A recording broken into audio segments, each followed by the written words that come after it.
this old house. It almost feels like a treasure that our grandparents left us. It's not vast wealth, it's not accumulation of jewels, it's not, but it is something extraordinary.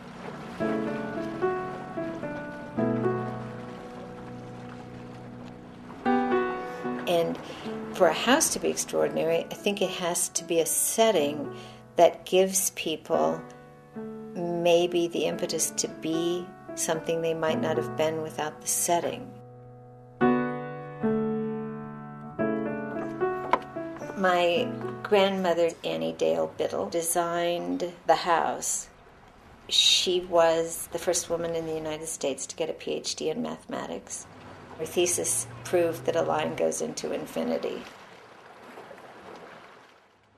The architect was named Raymond Jeans. He was chairman of the architecture department at Berkeley. And when my grandmother designed the house with Professor Jeans, she was very clear she wanted a room where everybody could gather.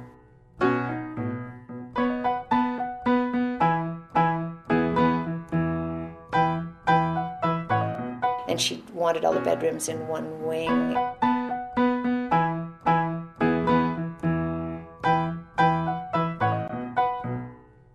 She designed the porch, and the way the light moves through the house was so well thought out that the light stops right at the end of the porch at about 5 o'clock. And then the light moves to the other side of the house so that you can be sunbathing all the way to the end of the day.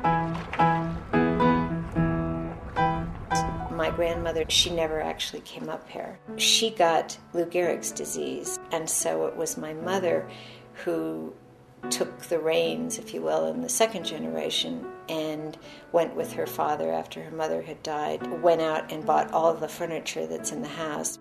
And they did the house, the two of them, she and her father. And so the house is particularly dear to my mother. Come here, Bravo. Come on. The simplicity of it really taught me how little you need to be extraordinarily happy. And so I think the legacy, oddly enough, is even if you tore it down, you'd want to build the same house.